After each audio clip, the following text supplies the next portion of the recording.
Janali Mudra, bow your head. Offer your practice today to someone who needs healing. Bring them into your mind's eye and visualize them. Dedicate your practice to them.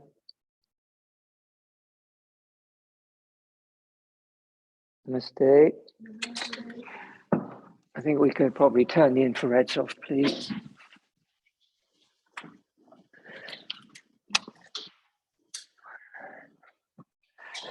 Okay, so today I want to look a bit more deeply into the headstand practice, and I'm going to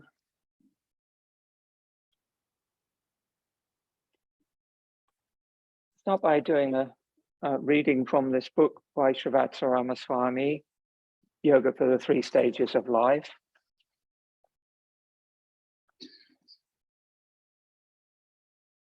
In Sirsasana, headstand, gravity aids the free flow of blood to the organs of perception. So touch, taste, smell, sight, hearing. It has both curative and preventative properties. Sirsasana requires considerable preparation of the body, however, especially for those who are overweight. It is imperative that the body acquire some flexibility through the practice of mudras, especially Mahamudra and pranayama, in such postures as Padmasana, lotus, Vajrasana, thunderbolt pose, which is kneeling on the heels, and so on, before attempting asanas like Sirsasana. So just general yoga practice, basically, all of it's good preparation for Sirsasana, headstand. But the Hasta Vinyasas, the standing arm movements that we do, there's a whole big range of those.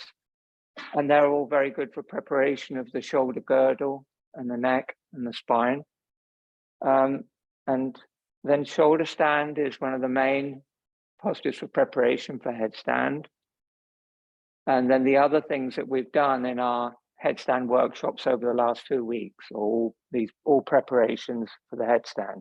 But what he's basically saying is not a thing to do when you're just setting out, like don't rush it. You know, if you're a beginner, then you kind of take your time, do general practice for a period of time. And so your body is well prepared before you do headstand.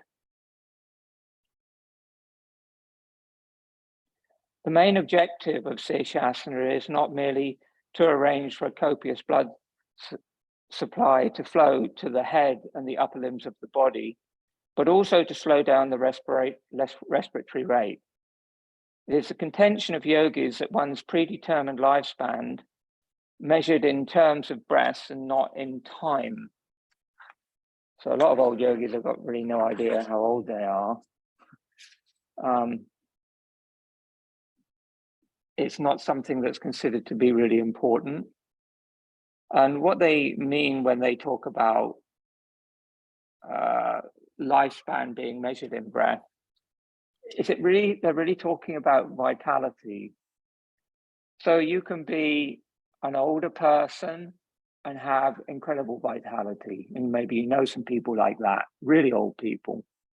And you can have young people, teenagers even, people in their 20s who are completely lacking in vitality. You know what I'm saying?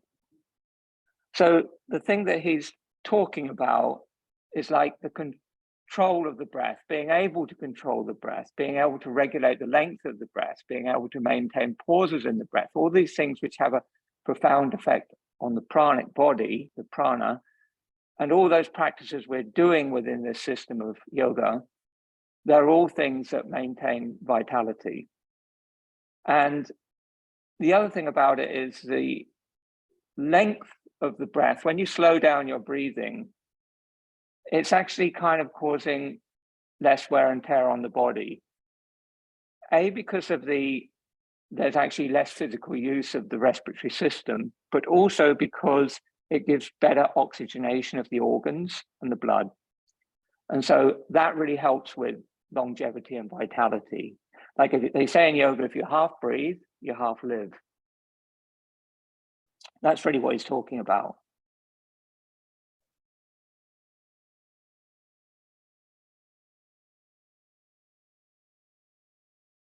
Thus, when Shirshasana is mastered, the breath rate, which is normally about 15 to 20 breaths a minute, automatically comes down. Such a reduction is within the capacity of anyone who spends the time necessary to achieve it. The aim should be to reduce the breath rate to about 2 breaths per minute while doing asanas.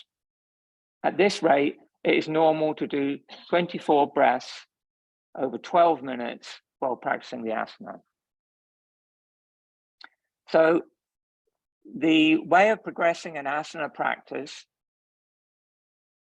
is not necessarily to add on lots more advanced postures and work harder in the practice.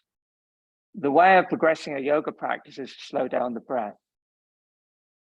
So if you're doing a yoga pose and you're holding it for 1 minute, and like that you might begin doing that with taking 15 breaths. But if you really, to advance the yoga practice, what you do is you gradually hold the posture for the same period of time, whether it's 1 minute, 3 minutes, or 5 minutes, or 10 minutes, or 15 to 20 minutes in a headstand or a shoulder stand. But you decrease the number of breaths you do in that posture. So the breath gradually becomes longer. It doesn't really matter about the intricacy or the difficulty of the posture. Does that make sense? So the whole purpose of the practice is to slow down the breathing.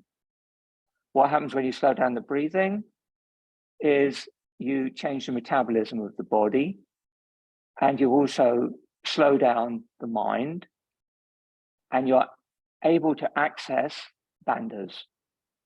So when the breath is really slow and we create the pauses that we create at the beginning and the end of breaths, then bandhas are more accessible. And when the bandhas are switched on in relation with the breathing, that is pranically very powerful.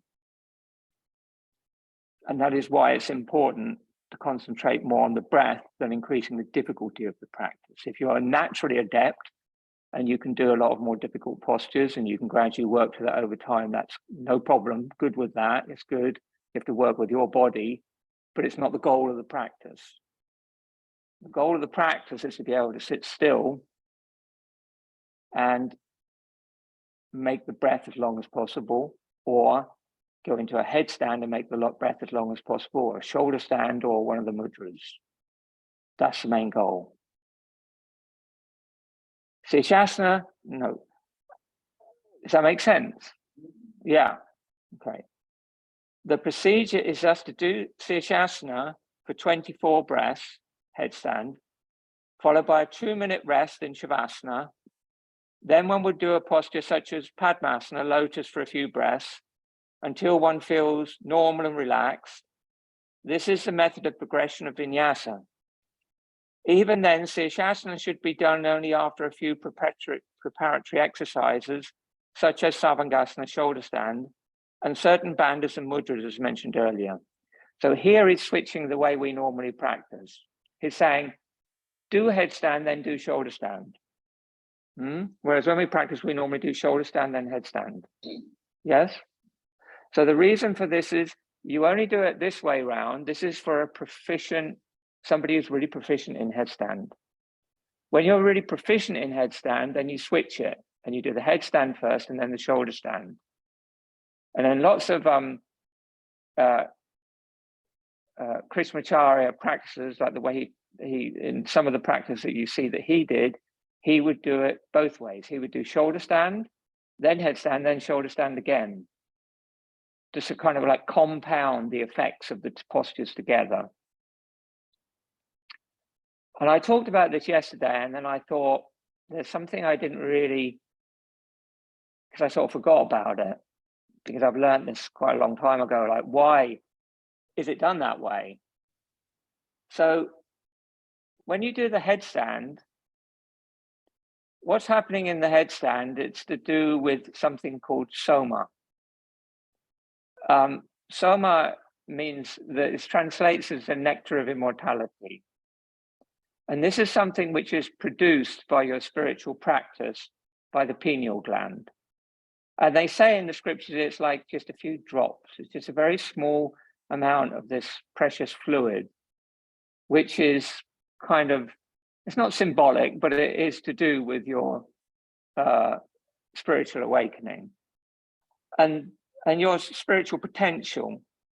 And they say that, they call it in the scriptures, they say it lives in the moon. And so it lives in the moon. So it lives in the moon, but the moon in here. And what happens over your life is that Amrit, at Soma, it's called Amrit, it's called Soma. What it does is it drips down very, very gradually over your life. And it gets burnt by the Manipur, which is the Agni, the fire in the Manipur chakra in the navel. And so gradually your life force is consumed and then you die. When there's no Amrit left. So a lot of the practice that yogis do, this is one of the reasons why they're so keen on being upside down, is it reverses the flow of Amrit. And it helps it to be stored in the moon.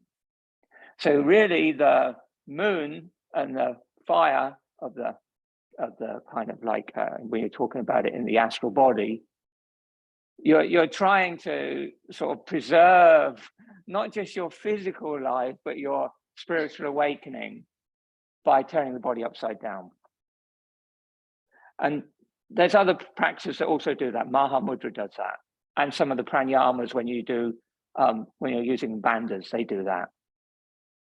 And so you do the headstand and it's like having this sort of effect on the psychic body. But when you do the headstand, the kind of, like the flow of prana can go right through the neck into the higher chakras. So it's mainly stimulated, like we've talked about the fontanelle, the Sahasrara chakra on the crown of the head. And we know why we do that, because that's related to the escape of the soul at death. Yes, we've talked about this.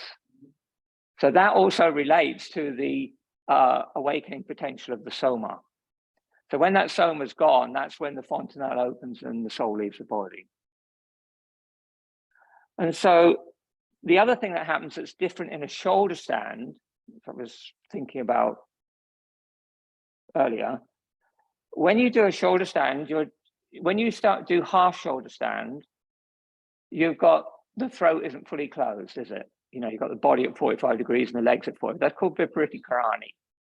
That's half shoulder stand. So from that, you get the benefits, the physical benefits of an inversion, but you don't get the psychic benefits of an inversion.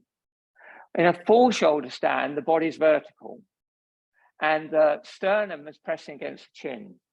And that creates Jalandhara Bandha. Jala means net. So it's a net lock for prana. It's like a net here that it's catching the prana. And so when you do shoulder stand, what that does is that arrests the prana in the throat chakra. And what that essentially is doing is it's sealing off the two main, the two Ida and the Pingala Nadi, the sun and the moon Nadi, which are the two main nadis that run along either side of the spine. And because they're sealed here at the throat, that concentrates the prana in the chakras in the torso, particularly the heart. And so then what happens is when you release that, either to do Maha Mudra, which is classically done afterwards, or to do your pranayama meditation, the prana can freely flow from the heart to the higher centers for those practices with pranayama meditation. And that's why it's done the other way around. Does that make sense? You all completely understand that? It's interesting, isn't it? It's mad. Completely mad. But, you know, what do we know? Nothing really. You know, it's we have a medical idea of all this stuff, which doesn't really help. It doesn't really tell you what's going on. Okay, because that doesn't explain you medical science, medicine, anatomy. It doesn't explain you. It's the mechanics of you, but what are you really? Your energy. You know, prana, quantum physics tells us all about it now. They've even understood it in science, but they can't really apply it in the way that Yogis can apply it. That's what they've always worked with. But this is all about your prana. Okay. I don't expect it to make sense, complete sense to you, because it doesn't make complete sense to me. But when you do it, and you do it for a long period of time, over years, you gradually get to understand it because you feel it in your body. So I'm giving you some idea of what it's about, but you're not going to understand it until you do it, which is good. In Sirsasana, the brain and the glands in the brain get a better supply of blood, and the body's internal organs get displaced upward because you're flipped. The 2-minute rest is used to normalize between the shoulder stand and the headstand. Similarly, the organs are displaced upward in Sarvangasana shoulder stand, but the flow of blood to the head is restricted. I've talked about that now. Okay, so this is another big thing in yoga, which isn't talked about hardly at all in modern yoga: displacement of organs. So in traditional yoga, and this is a very big thing with Krishnamacharya, as you age, particularly as you age, your organs drop. Yeah, they become displaced. Everything else drops a bit as well, doesn't it? Yes, it does. Yes, we all know. We won't go into any gory details, but we know what happens. So everything drops a bit, but this isn't just happening to the external body. This has happened to your organs, because the organs are held in place with kind of like tissue and membrane and ligaments and muscle. All this sort of stuff is holding them in place, and they tire with the force of gravity over time. And also it's more pronounced in people who are more sedentary. So what happens is when the organs become displaced, it changes the pranic interchange and kind of a connection between the organs. And that's unhealthy. And when that sort of communication between the organs pranically is disrupted, that can cause illness and disease. So a big thing in traditional yoga is to maintain the placement of the organs as you age. And that's one of the other main reasons why inversions are important, because they give a rest to the weight of the organs being drawn down by gravity, and they allow them, if you do it regularly every day for enough time, to move back into their proper positioning. And I've done a couple of workshops with my teacher Ramaswami that Krishnamacharya taught him, and the whole workshop is called Yoga for the Internal Organs. And there's lots of practice in yoga that are just for the internal organs, or mainly for, and they are things like Kapalabhati and Bhastrika and all the bandhas. So all the practice we do in this class where we're pausing the breath and using bandhas, that's having a very powerful effect on the internal organs, and the way it lifts the diaphragm and moves the organs in the body, the way it compresses the intestines and the liver and squeezes the kidneys, and the way it affects the reproductive system, and being upside down, and the way you use the bandhas, the way it moves the blood.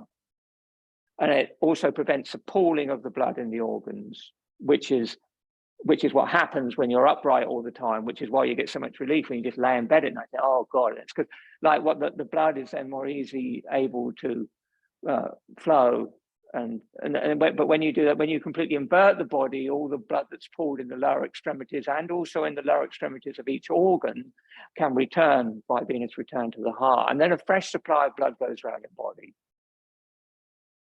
And the idea that when you do a headstand, that initially when you do a headstand, there's a slight increase in the blood pressure in the brain. But when you get used to the headstand, that's quite momentarily, it doesn't last long. And then the blood pressure returns to normal because of the natural constriction of the walls of the vessels. So even in a headstand, that's why you can hold a headstand for a long period of time. It's because the blood pressure returns to normal after a short period of time in headstand.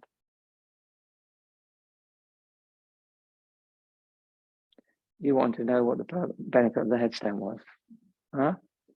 Okay, good. Now you've got something, you've got a bit more idea. Okay. So I'm going to keep going because this is really interesting.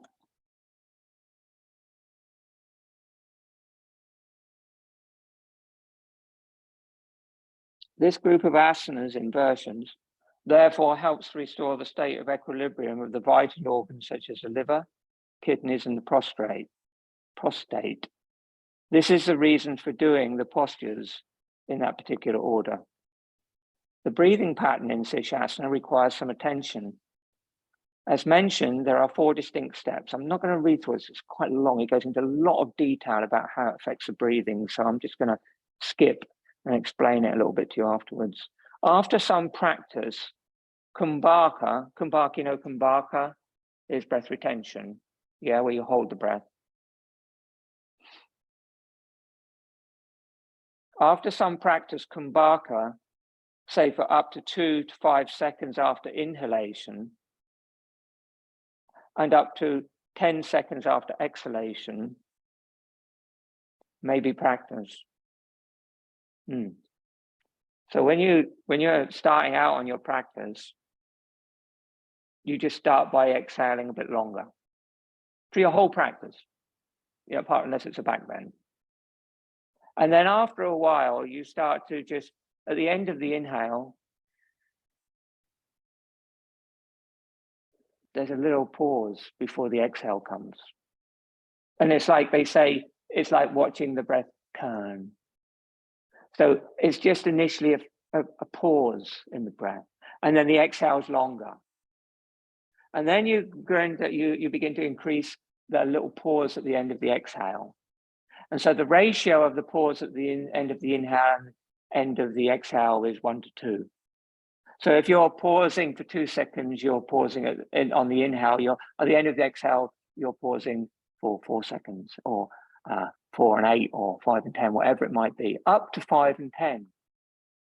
So when you really get used to it, you can inhale, pause for 5, exhale for 10, and then hold the breath out for 10. And that can be done through the whole of your practice. And then when you invert the body, that is the breath. But with the breath, that takes some time to learn to do. If you try to do that when you're first learning your inversions, you'll get very stressed out. But when you can do it and you're comfortable in your inversions, sthira sukham, when you're comfortable in your inversions, that's the kind of breath you're looking to do. And then gradually you increase that breath until you're just doing 2 breaths in a minute. That's what he's saying is the goal of the inversion practice. That's very slow breathing. And for some people, it's not attainable. Yeah, these are mudras. Yeah, so because it's a mudra. So we're talking about inversions here. You wouldn't be trying to do that in your normal practice, but I have seen people do it. I have seen people in classes I've done with Ramaswami, very experienced practitioners, been doing it for many years. I've been doing it for many years, for 30 years I've been doing headstand, and I still can't do 2 breaths a minute. But some people can. And the thing is, it's not about having a goal. It's like pranayama. It's not about what the count is. The thing is the principle. So the idea is that you're slowing down your breathing when you're inverted, and you're extending your exhales as much as you can, and then you're pausing and holding the breath out in Baya Kumbhaka. And when your body is inverted, and then you do the Baya Kumbhaka, external retention, Mula Bandha and Uddiyana Bandha, they just happen.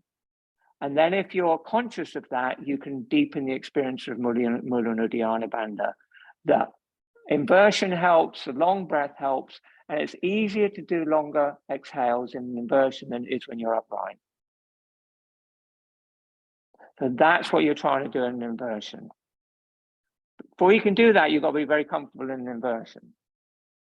Yeah? But I'm giving you an idea of the goal. It's good to have a destination, isn't it? But not a kind of like grabby destination, but just like knowing where you're heading. It's important in yoga. I mean, if you want to go to Cardiff, you need some idea what direction to head in, or you end up in Grundy Fen. Okay. Okay, so I could go on, as you know. There's loads and loads of stuff about this, but I just wanted you to have some idea of why we're doing it this way. Is that okay? Okay.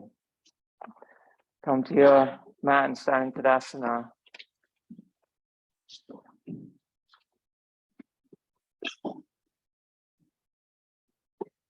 And we'll come back to our headstand practice today at the end of the class.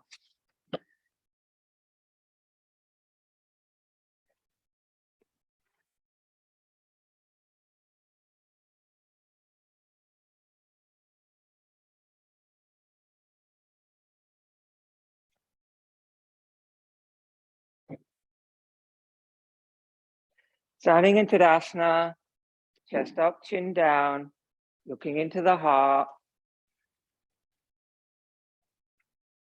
Come into your Ujjayi breathing. And just start keeping that breath fairly even on the inhale and on the exhale.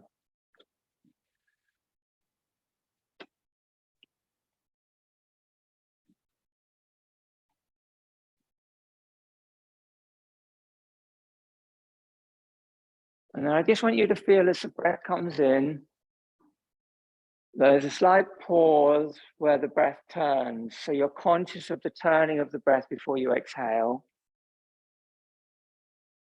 And then at the end of the exhale, there's a slight pause, which is a little bit longer. And in that pause, with the lungs empty, you feel the connection to the pelvic floor and the lower abdomen. And as you breathe in, it's just smooth. The sound is smooth and the feeling of the breath is smooth. And that's really the pattern you want to keep when you're doing the movements, the vinyasas in the practice. Inhale, bring the arms over the head and flip your palms.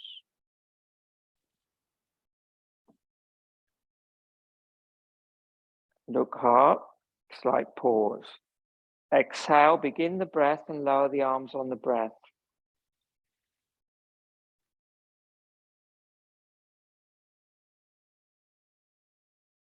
Inhale, raise the arms.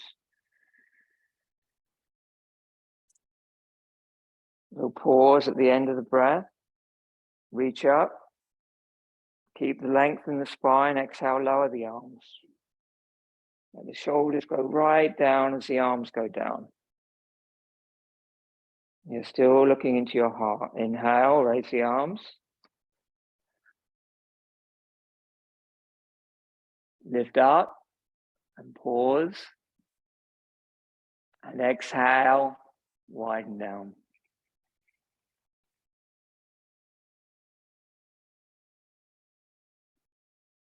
Same thing. Inhale, widen up. Flip the palms. Exhale, lift the heels. Doesn't have to be too high, just balance. Inhale, slowly lower the heels. And as you exhale, lower the arms.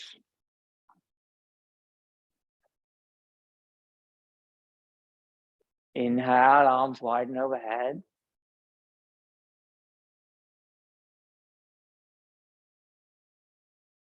Exhale, raise the heels.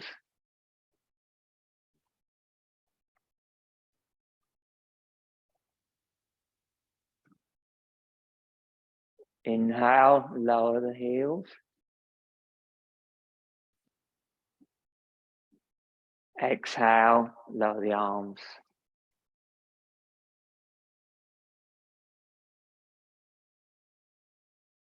Inhale, raise the arms to shoulder level, palms down, look in the heart. Exhale, bend both knees. No, arms forward. Exhale, bend both knees, half Utkatasana. And drop the gaze into the navel now. Draw the hips back. And inhale, stand up, keep the arms shoulder level. Try to get your feet a bit more parallel. Exhale, bend the knees. Move the hips back, take a bit of weight in the heels. Inhale, come up. And then exhale, same thing. Hold this time. Keep the chin down, look into the navel. Inhale, bring the arms wide like wings. Exhale, arms forward, flip the palms. Inhale, come up. Arms over the head, reach up, stretch to the ceiling. And then begin the exhale and lower the arms on the breath, Tadasana. Beautiful. Surya Namaskar, stand in front of your mat. A little bit of stagger, so you can bring your arms wide. Exhale, bring your palms together. Inhale, arms wide and overhead. Flip your palms. And exhale, fold forward.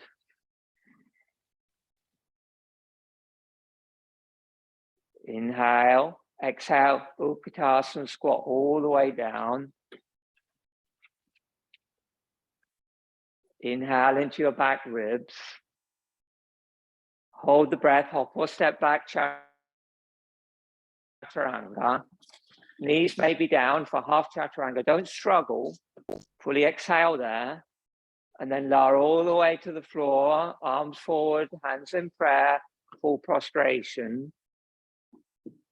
Hands back, lift into Chaturanga. Push the heels away, strong legs and core. And inhale, upward facing dog and pause, chin down. And exhale, downward facing dog. Take an inhale there. Extend through your shoulders into your hips. And then a long exhale. The end of the exhale, pause, bandhas. Hop or step forward, little inhale optional. Exhale, Utkatasana, squat down, heels may rise. Push the hands down, straighten the legs, Uttanasana, forward fold. And then exhale, fold more deeply. Flip the palms, inhale, push the hips back, come all the way up.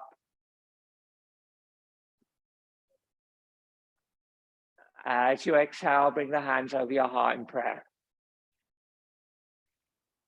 Inhale, arms widen overhead, flip your palms. Look down at the heart, exhale, fold forward. Draw the tummy right in. Inhale, exhale, Utkatasana, bend the knees, round the back, completely empty your lungs. Keep Mula Uddiyana Bandha, inhale into your back ribs. Hold the breath, hop or step back, Chaturanga.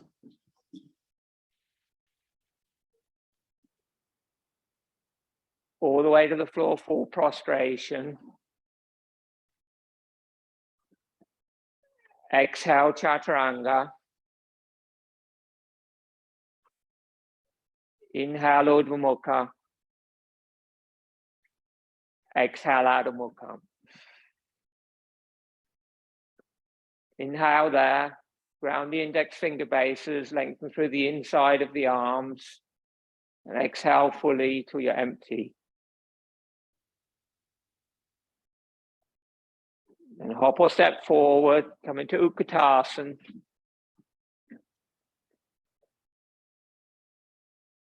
Inhale, straighten the legs.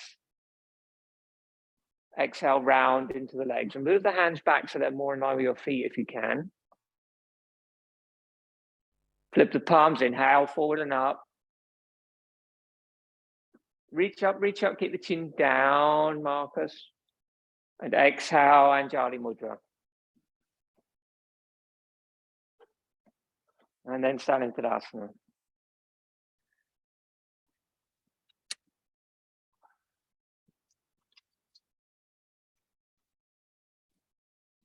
Step to the right, stand in the middle of your mat.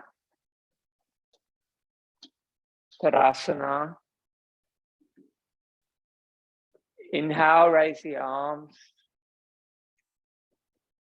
You okay with that for a minute? Exhale. Hop or step the feet apart, triangle distance. Turn the right foot out and the left foot in. Reach out over the right leg, exhale, go down. Inhale, come up. Other way. Inhale, come up. Exhale, go to the left. Turn the feet. You always want the back foot turned slightly in so you don't twist your knee. Inhale, come up. Tiffany, turn your back foot in when you're going to the opposite way. And exhale over the right leg. So you're switching feet today. There's different ways of doing this, have different effect on the hips. Not right, not wrong, just different. Inhale, come up. Ujjayi breathing, please. Exhale over the left leg.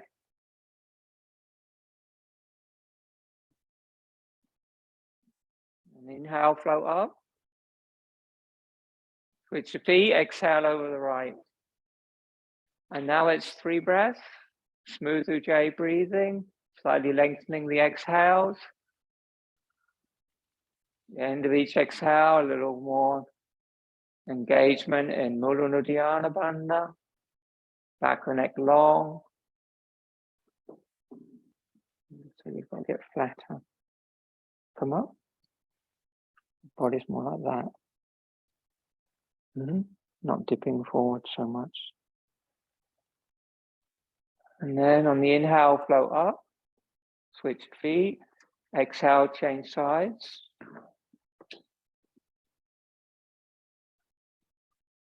You can look at the top hand or you can look at the side wall if there's any tension in your neck, but the gaze should be steady.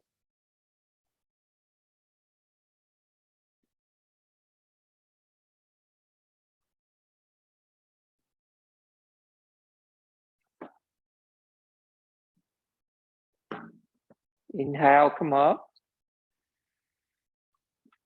Exhale, hands to the waist, turn feet 30 degrees. Inhale, arms over the head, flip the palms. Exhale, turn to the right and fold over the right leg. Sweep all the way across to the left foot on the exhale. And inhale, come up. Arms overhead, keep looking to the left. And then turn to the right and exhale over the right leg. So when you come up, you keep over that leg. Cross all the way. Reach your arms forward if you need to, if they're hitting the floor. And then turn to the right and exhale, go down. Just rotate as deeply as you can into your hip joints.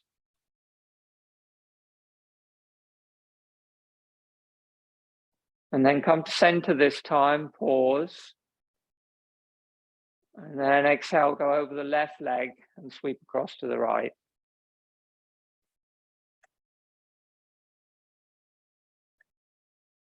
Try to keep your arms in line with your ears as much as you can. Get into the left. Ujjayi breathing, please.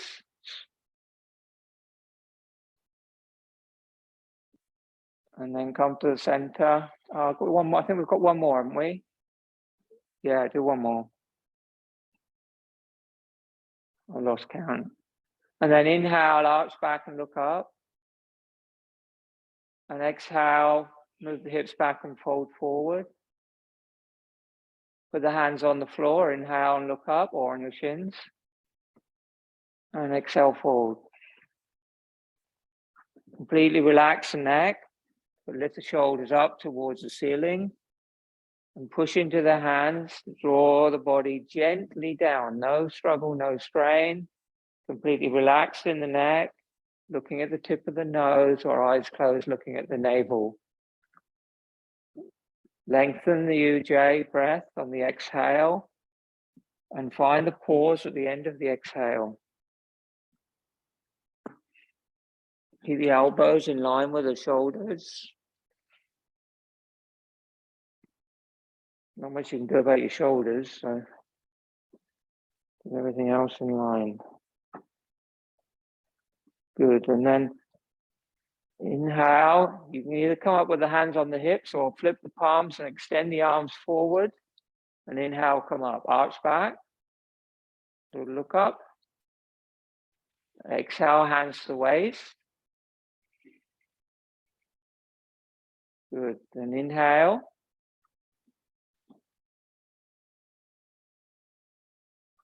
And at the end of the exhale, hop or step your feet together. And turn to face the front. Lead and return sequence.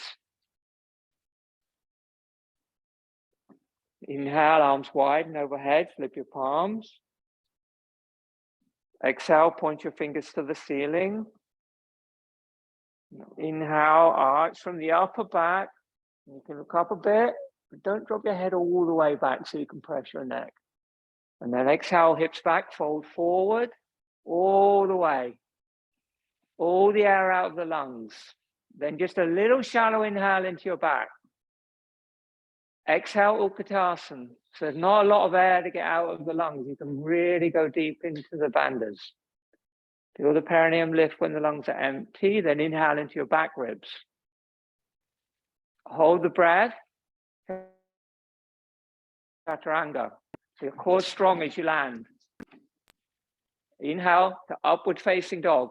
Move the chest forward of the shoulders and drag the feet. Exhale to downward facing dog. 3 breaths. Spread those fingers. Try to keep nice and broad across the shoulders so the scapula, the shoulder blades move away from each other. And they also move towards the sit bones. And the sit bones lift.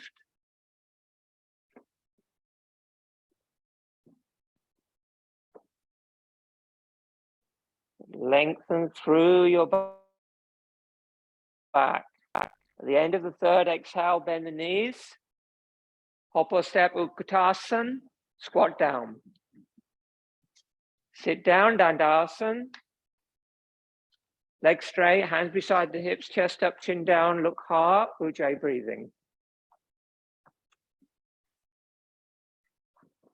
Do Mrityasana, Vinyasa. Inhale, bend the right knee. You can sit on a block here if you need to for your forward bend. Inhale, floor towards the hip. And have a bit of space between the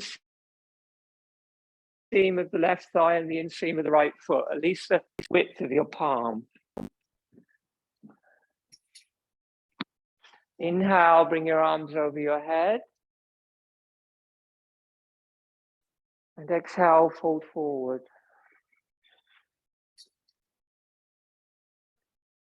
Inhale, bring your arms over your head and flip your palms.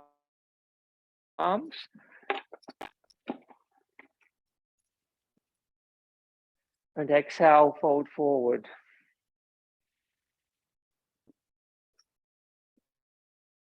Again, inhale, come up, try to lift a little more. And exhale, fold forward.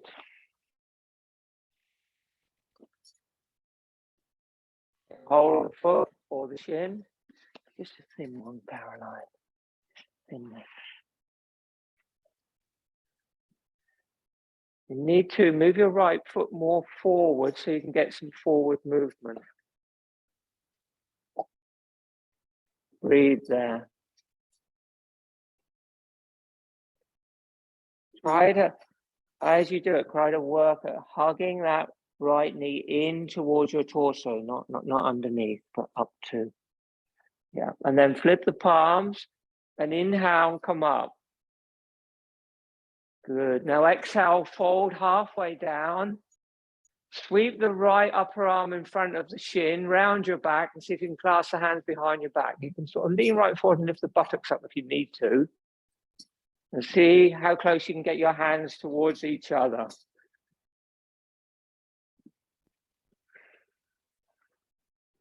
And then inhale and look up. And exhale, fold.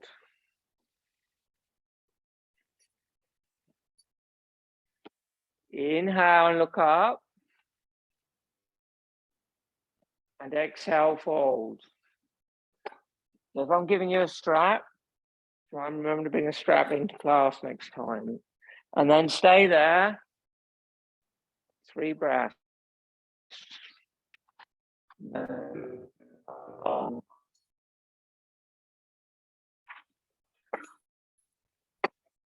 need a strap. You can use a sock or anything you grab. Sleeve of a shirt. You've got one, good. And then inhale, come up, keep the clasp. Exhale, twist to the left. Keeping the back clasp. And then inhale, come to center and lift your chest a little bit more. Not your head, just your chest. And then exhale, turn to the left and look over your left shoulder. Then you can close your eyes and look at the tip of your nose for 3 breaths.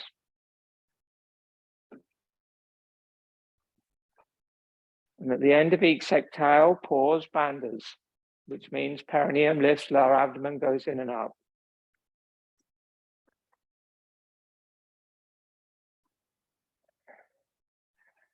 You're listing to starboard. Try to keep more upright. And then inhale, come to center, lift chest. Raise both arms overhead and flip your palms. And then exhale, bring your right foot to the outside of your left leg. Good. Inhale, lift up. And exhale, twist to the left. Right. And then bring your left hand down and hug the knee, or put the elbow outside the knee and the right hand behind you and do a spinal twist. Ardha Matsyendrasana. Ground the inside of your right foot. Keep the straight leg active and push out through the ball of the foot to help lift out of the sacrum.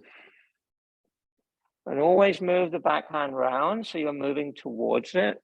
Look at the furthest point of the room you can see, then close your eyes and look at the tip of your nose. Put a hand on the floor. See that? Just, the other way around. Back hands on the floor or over the thigh. Use it to help you twist. And then when you can grab the thigh, you pick it up. And then inhale, throw the arms over the head, come to center. Exhale, bring both hands down. Straighten both legs, Dandasana. Take an inhale, hands on the halfway down the thighs of Pluti. Exhale, fully round the back, chin on the chest. Empty the lungs, hold the breath out. Lift the perineum, suck the lower abdomen and lift the body off the floor. Maybe one leg and the buttocks. And come down. Good, and then inhale, bend the left knee, hug the knee to your chest. Place the sole of the foot on the floor. Not too close to the right leg. Inhale, float the palms. And exhale, fold. Do one more vinyasa and then hold. And don't struggle. Just do it. Vinyasa, come up. And exhale, go down.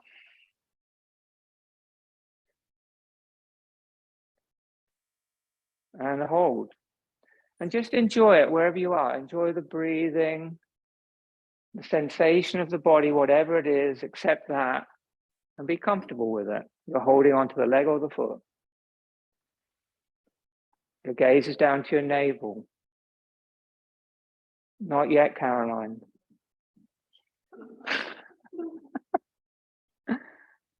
You're ahead of me.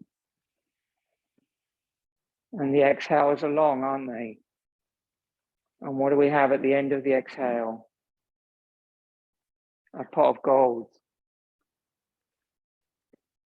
A pause in the breath, a pause in the prana, a pause in the fluctuation of the mind. Flip the palms, inhale, come up. Exhale, dip halfway, rotate the shoulder joint forward, sweep it round. Hands towards each other, hold the sweep, bind the hands or hold the strap. And inhale, lift your chest.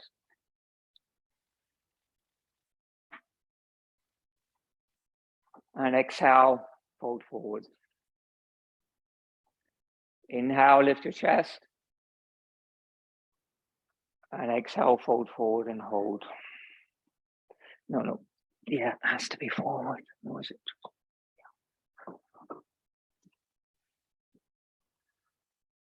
That's good. Enjoy the breath. Very good. Inhale, come up. Exhale, twist to the right. And if you can now, if you can deepen that bind by holding the right wrist with the left hand, it would help you deepen your twist. So you can walk your hands, sort of crawl up your hand and try and get to your wrist. And if you can hold your wrist, try and crawl up your wrist and get halfway down your forearm. And then you'll deepen the twist and you'll close the left hip joint.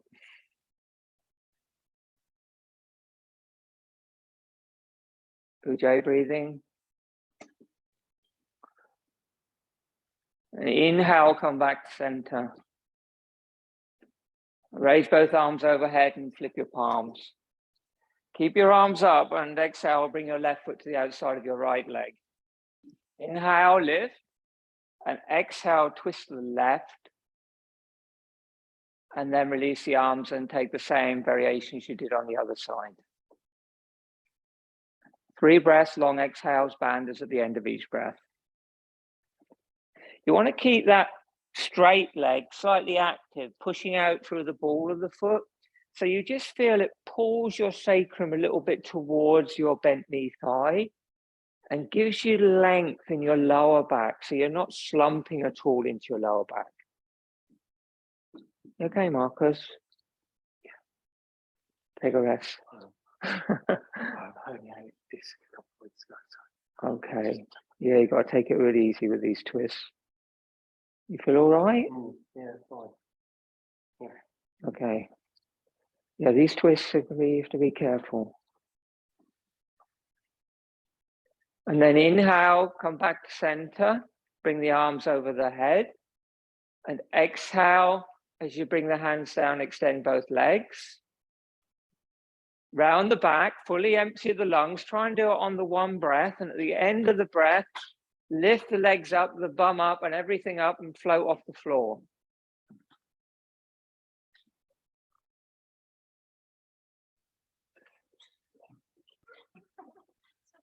Okay, so one of the problems, I mean, it's difficult, but one of the things that a lot of you have got is you've got your hands back too far. They want to be sort of like halfway down your thighs. So you've got to round the back and sort of curl into it and then exhale fully. And then when you push down, your center of gravity is more forward. And then the bum, as it comes up, it doesn't come straight up. Asia, watch me so you know what to do with your bum. So, when you lift up, your bum doesn't come like straight up. The bum goes slightly, as you lift up, the bum goes slightly back. So there's a slightly, as you're leaning forward so much and rounding the back, as you push down and engage your core, and you really have to engage your quadriceps and your legs, as you do that, the bum moves slightly back to lift the legs up. You can't lift straight up. Does that make sense? Okay, let's do it again. So hands halfway down your thighs, at least. And then inhale, and as you exhale, round your back. Get all the air out of the lungs with the chin on the chest. And then wait till the lungs are empty, lift the pelvic floor, suck the lower abdomen, engage the legs and lift up.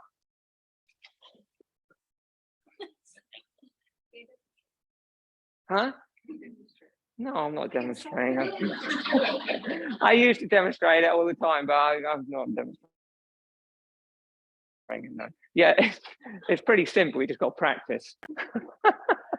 Okay, and then inhale, raise the arms over the head and flip the palms. And exhale, bring the hands down, bend the knees and push up into a squat pose. Push forward into a squat pose, Utkatasana.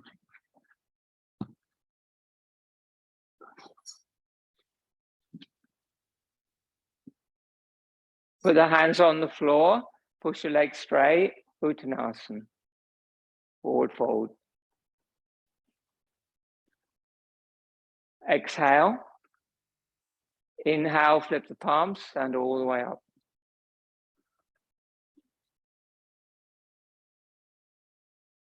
Exhale, arms widen down, Tadasana. Keep together. Inhale, arms widen overhead, flip the palms. Exhale, separate the palms. Inhale, arch back. Exhale, fold all the way down. Good. Then inhale. Exhale, Uttanasana. Separate the knees, sit down, Dandasana.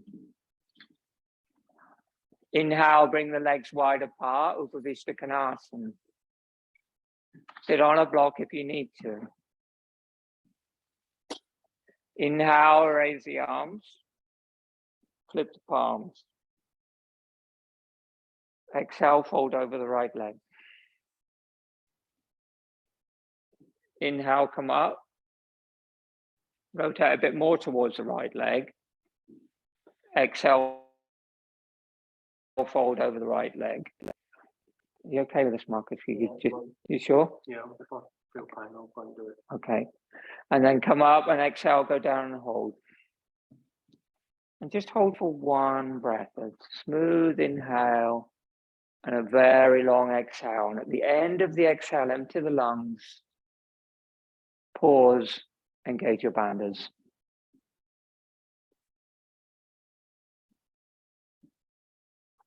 Then flip your palms and inhale, come up. Do 2 vinyasas over the left leg, and on the third time, hold for 1 full breath.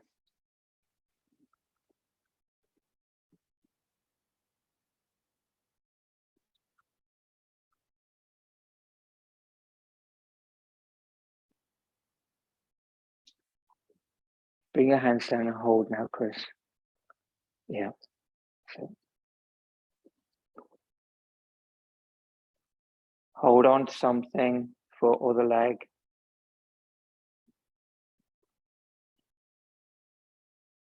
And inhale, flip the palms and come up. Good. And exhale and rotate towards the right leg again. Keep the hands where they are in that position. Keep looking to the right. And exhale, fold inside the left leg. So you're looking up under the top arm and rotating. And inhale, come up. And same side, twist a bit more to the right and exhale, go down. Don't do this if your back's, just go straight forward. That's too much for your back. And then inhale, come up. And twist the other way to the left and exhale to the right. Don't worry about how far you're going down. Just feel the change in the hips and then inhale, come up. Lift a little bit more as you twist to the left. Keep the twist and exhale to the right. Keep your top armpit ventilated. And then inhale, come up.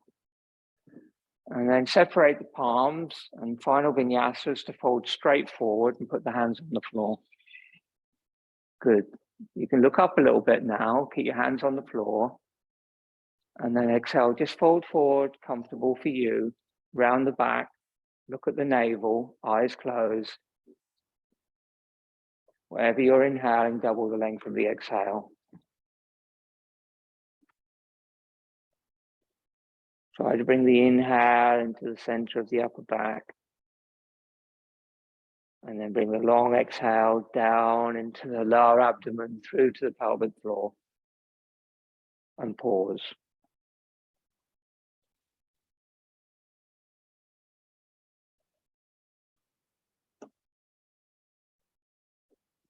And then flip the palms and come all the way up.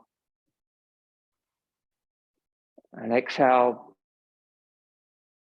Bring the hands down behind your knees. Just lift your knees and release. Knees and the hips a little bit. Bring the legs together.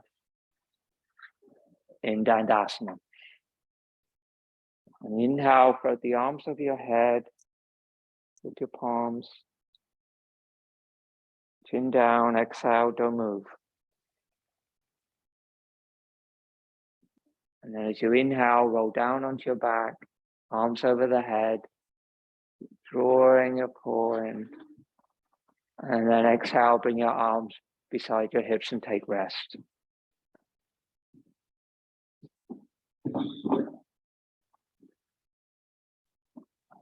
You're warm enough on the door like that. Okay?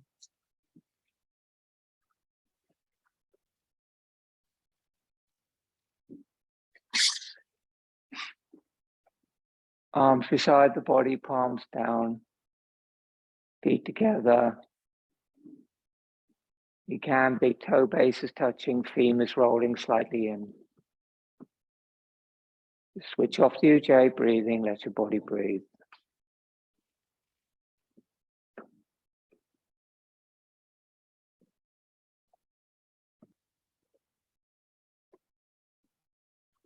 Inhale, bring your arms over your head, flip your palms.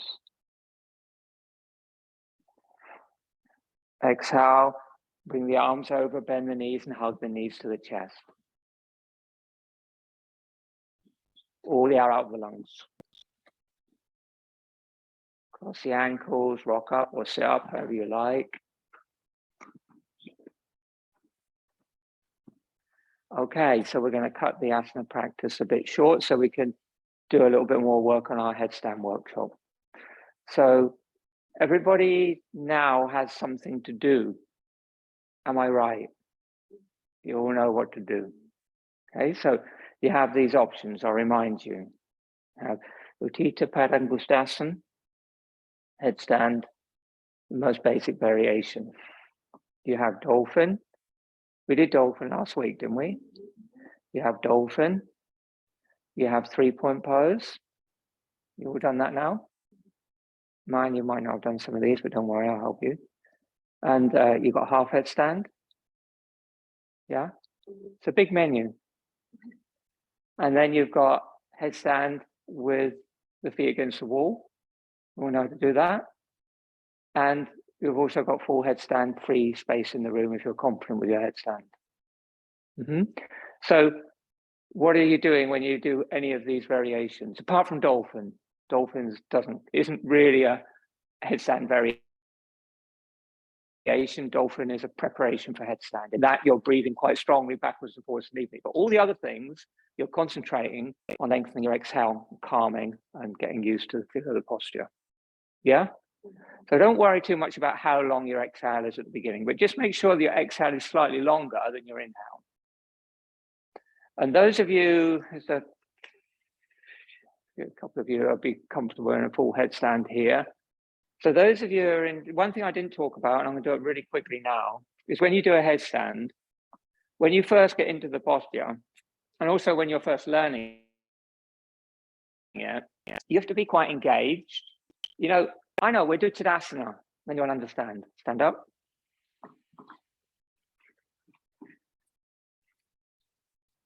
This could take the next half hour. Okay, so let's just start with the position of the feet in a headstand. Big toes are touching, but the heels are very slightly apart. And that will rotate, and then feel that you've rotated your femurs, your upper thigh bone slightly in. And as you do that, tuck your tailbone in towards your pubic bone, so you feel there's a connection in the center of your pelvic floor. That's called Mula Bandha. So there's that lightness and support hip to hip across the pelvic floor, and it comes from the balls of the feet. Can you feel it? The connection from the balls of the feet, through the legs, through the inner thighs, into the center of the pelvis, and then out across the hips. And then from that, if you keep going, there's a little bit of lightness and length in the lower abdomen as it draws very gently in and up. It's very gentle. It's not like sucking the abdomen in. It's just a lengthening and a lightness in the lower abdomen, well below the navel, more the pubic abdomen. Can you feel that? And that's called Uddiyana Bandha, isn't it?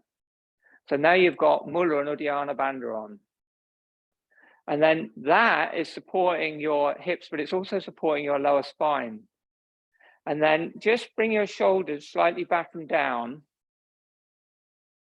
Lift your chest slightly so your armpits move very slightly forward. Good. Now keep that and bring your head so that your chin is parallel with the floor and the back of the neck is long. So the way your body feels now with those bandhas and that smooth, even Ujjayi breathing, that's the way your body should feel in the headstand, but your feet will be more pointed. And then just bring the arms wide and overhead and flip your palms. Keep everything else the same. And then as you exhale, just bring the palms of the hands gently onto the back of your head and move your elbows forward so they're the same distance apart as your shoulders. And then drop your shoulder blades down and broaden between the shoulder blades. So you've got space between the shoulder blades. And then begin Ujjayi breathing.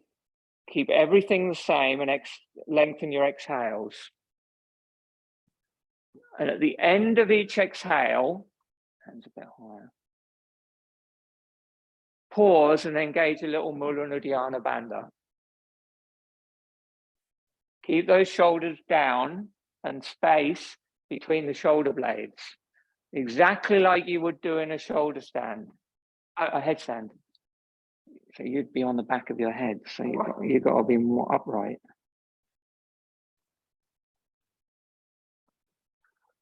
There's a lot of opposing forces of the forearms pressing up to the ceiling and the shoulder blades descending towards the hips.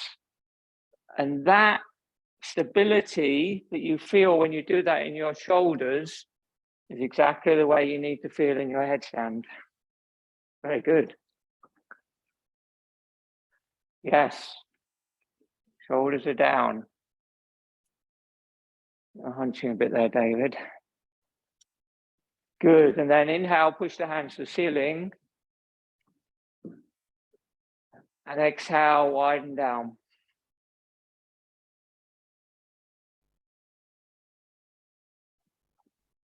Can you feel it? So what happens when you do this? There's a lot going on, isn't there? So, but you've got to remember when you're actually doing it, you'll be upside down, which is also quite disorientating.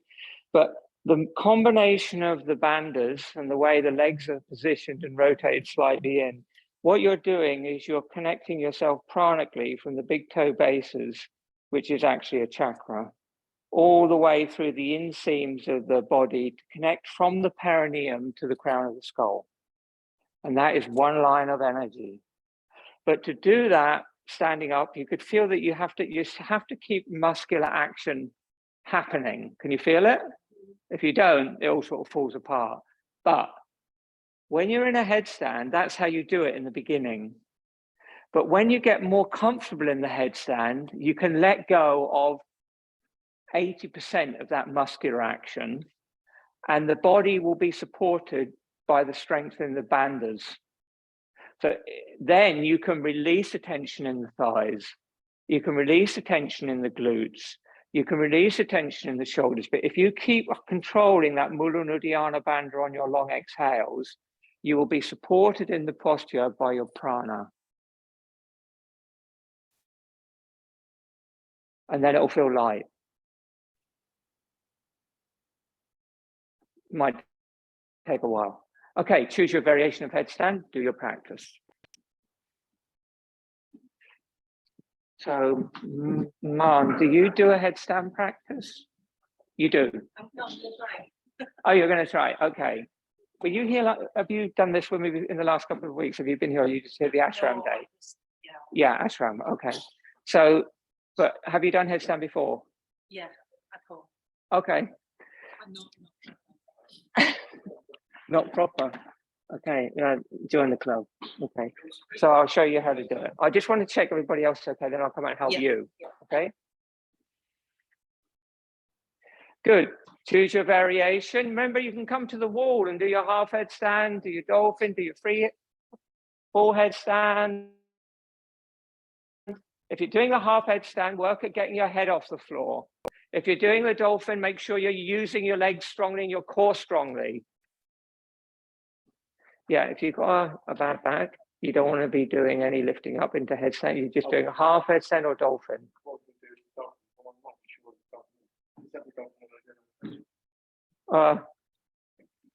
Yeah, like Leela there, she's doing dolphin. Okay. Good. Stay there.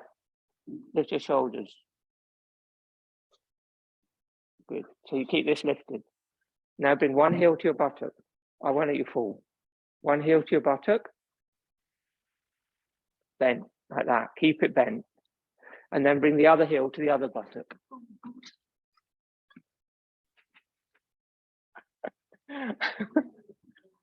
Okay, turn around. I'm going to show you how to do it. I was going to be your wall, but just wait, man. Okay, so you need to come down. Yeah, good. Lift your shoulders.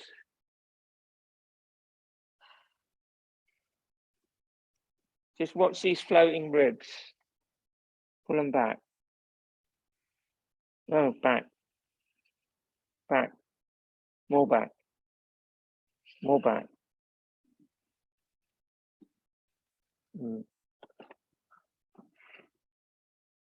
Okay, that's what. Come down. Okay, folks.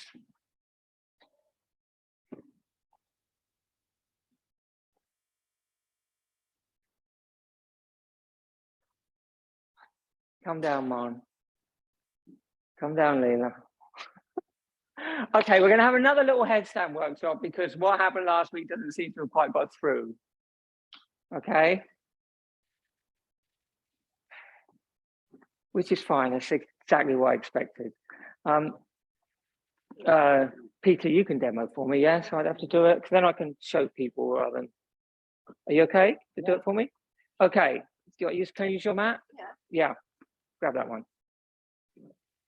Okay, so there's still confusion about how far away from the wall you should be. A lot of you are way too close to the wall. So halfway down the calf, and then come and make, yeah, and then set up. And once you've done that once or twice, you should be able to gauge the distance from the wall. So open the hand so you want your fingers in that sort of line where you measure to. Back a bit, it's too close. Your elbows back a bit. Yeah, and then bring the head down. So, okay, I'm not going to talk through the base, and then turn the toes under and walk in. Good. And now this is what I'm asking you to do if you're beginning. Walk in a little bit, but not to the point where your shoulders collapse. So now he's got to really press down strongly through his forearms to get his shoulders lifted, so he hasn't got all the weight in his neck. He puts one foot up, side, and then he's just bringing this foot as close as he can get it to the wall. Yeah? And then he's doing a little bit of a kick with the other foot to get both feet to the wall. Now, you're kicking up too hard, and so when you're up there, your head was twisted to one side. Yeah? So now you can see he's in a position where his feet are bent. Not his feet, his knees are bent. This is the position that I'm asking you to find. Most of you are doing this. Okay? That's a banana. In the trade, we call it a banana. Okay? You don't want to be a banana, you want to be a carrot. So this, can you see now the alignment of the shoulders, the hips, and the knees? That's the critical thing. And if you go into a banana, your chest will collapse forward. That is putting a lot of pressure in your lumbar spine. And if you learn to balance like that, it's a difficult thing to get out of the habit of. So you have the rib cage goes back, the core stabilizes the lower ribs, the upper abdominal muscles, and that is the position you want to work in until you're really comfortable for being there for 10 breaths. And only then would you then raise one leg. But this all stays the same. Are you with me? And then if you're comfortable, you'd raise the other leg. Okay. And then to come down, you know, there's two ways of coming down that we talked about. This is in the beginning what you do. And you rest in child's pose. So some of you, thank you, stay there for a minute. So if you're too close to the wall, and then you come up and you can't get your knees bent, so your shins are vertical, your legs are going to be too high, and then you can only be a banana. Does that make sense? So I don't want any more bananas. And the other thing is, you can't kick up too hard. You've got to be able to raise one leg and get it as a point, use it as a lever, and then just a little spring off the other foot. If you launch yourself, then the base goes all distorted. If you get up there and you feel that your neck, it feels odd, come down. Do you want to have another go? We've got a few minutes. Okay, and those of you, okay, and the dolphins, so think, when you think of a dolphin, it's a graceful, light thing, isn't it? You know what I'm saying? It's a graceful, light thing. And think of the way it moves through the water. It's sort of like, it's like, I don't know what's happened to the dolphins in here, but they're kind of not as graceful as they should be. So it wants to be movement with breath, and you can't do it lightly if the legs, the thighs, and the core, and the perineum, and the band, if all this isn't engaged to sort of like drive the motion, then it's not a very nice dolphin. So think about using the lower body. Everybody choose your poison and come up. Eric, you're too close to the wall. You want to have it so you brought back more. There. Okay, that's it. Just bring one foot to the wall. That's it. No, the other one. Stay there. Good. Better. You could be actually a tiny bit closer to the wall, but you're going to stay there for today. Lift those shoulders. Okay, you're too close on the come down. Okay, look up at me. So where did you feel the weight on your head? Yeah. No, you didn't. It was too far forward. Oh, really? Yeah. Yeah, it wants to be there. Okay. That bit of the head is the bit you bring down. Come down again. Measure the elbows no wider than the shoulders. So you have to measure. Come on. You have to measure like this. You know, like that. Then go down. Open hands, interlock the fingers. Put the head down. Now, that's better. Yes. No, just relieve with one leg. Put it on the wall. You can't fall over, you're safe. Stay there and lift your shoulders. Breathe. Hallelujah. Hallelujah. Faster, Leela. It's the slowest dolphin I've ever seen.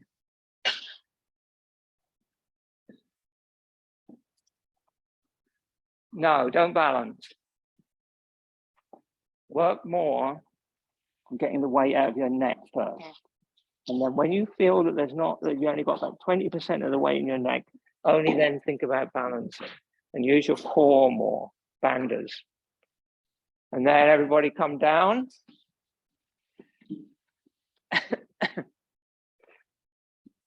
So in January, I've arranged to do a big headstand marathon demonstration in the marketplace in Ely. I hope you're all going to be ready. Yeah, we're going to do it for some charity or other, so keep practicing. You're all up for it. Come onto your back, relax in Srivatsa. It'll probably be about just not too long, just a 15-minute headstand. I talk some rubbish. See, this is what happens when Marion's not here. She reigns, she says, tells me off for saying stupid things in the class.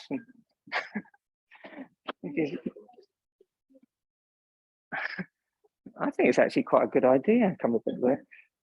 Bring the feet wider than your hips, bring the arms away from the sides and turn your palms upwards in a gesture of surrender. Feet wider than your hips. And in the last couple of weeks, I've been talking about, as you know, birds, rewilding with birds. Birds as a barometer of the condition of our countryside and landscape, etc. So I'm going to play you a nightingale singing,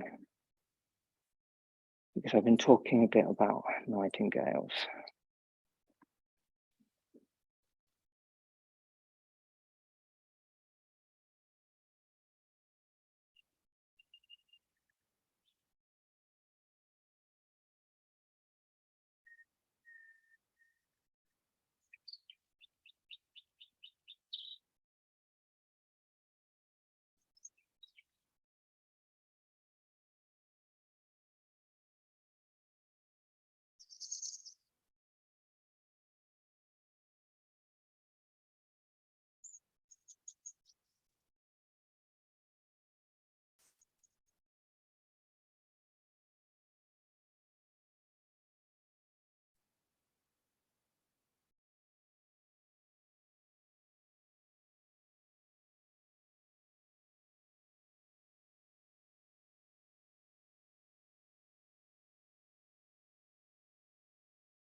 Deepen your breath.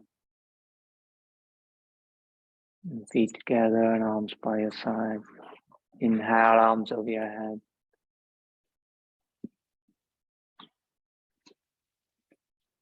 Bend the knees, hug the knees.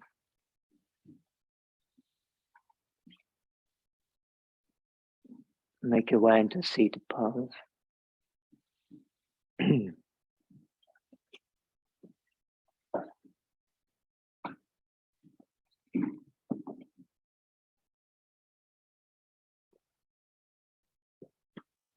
Bring your hands into Anjali Mudra.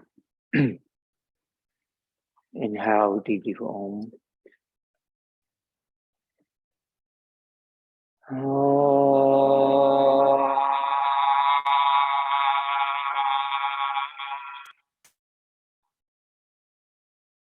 Loka samasta sukhino bhavantu. Loka samasta sukhino bhavantu. Loka samasta sukhino bhavantu. Om Shanti Shanti Shanti. Om Peace Peace Peace. Om Buddha Sakuras Bhagavan Ki Jai. Remind yourself the intention you made for your practice. Namaste. You like the nightingale? Isn't that amazing? So I told some of you were here the other week when I told you about when I lived for a while in a commune in the south of France in a little chateau. Remember I told you about that? And so I was listening to that today, finding a nice recording, and it just took me straight back, because in the background there's the sound of a stream. And where my bedroom was, like I told you, it was level with the tops of some pine trees, and the nightingale would sit in the pine tree and sing at night. Obviously it's hot, the windows are open, and then there's still the sound of the waterfall in the background. The only thing that's missing is the cicadas. So it just really takes me straight back there. And so I started to think about that experience of being in that little commune, and I realized that that's where I had my first experience of yoga. Up till then, yoga just wasn't on my radar. But this sort of little chateau where we lived, it had one sort of like what would have been the big sort of dining hall at one point. And it had all windows that looked out over the mountains and down the valley towards the Mediterranean. And Alan, the guy who owned the ashram, he used to rent it out to a yoga teacher from Nice. And she would come up sort of like once every couple of weeks with a group of girls and women from Nice and do a little yoga workshop in there. And it was so, you know, the windows would all be open onto the balcony, and then there's sort of like big doors, French double doors on the inside. And I had to spend quite a bit of time sitting there watching these hot women from Nice doing yoga. And I remember thinking, yeah, this looks quite interesting. Well, I didn't have any idea about yoga, but I sort of thought, yeah, I quite like this. Looks like quite an interesting thing to do. And so I remember, but even then, though, despite, I'm sort of joking a little bit, but not completely. And but it was kind of, I remember looking at it and just being really intrigued, just thinking. And I think that's the first time I was ever exposed really to yoga. And I remember thinking, like maybe I could get to join this class or something, but really I was there. I never did. We were just too busy. We had a lot of work to do and stuff, but I think it made me think that, I'd like to try that at some point. And then eventually there I was. But yeah, that was my first introduction to yoga. Sorry? Yeah, I think we ought to just draw a line under it there. So yeah, we kind of we have one more class this term. Next week. Yeah, it's come around so quick. And then not this coming weekend, but next weekend. Did you all get a newsletter today? Yeah, we have a potluck, we have our Christmas sort of gathering. So it'd be great if you can make it. You're all very welcome. Anybody can come. And we're going to do some chanting, and then we just have potluck, share some food together, sort of a community kind of get together. Huh?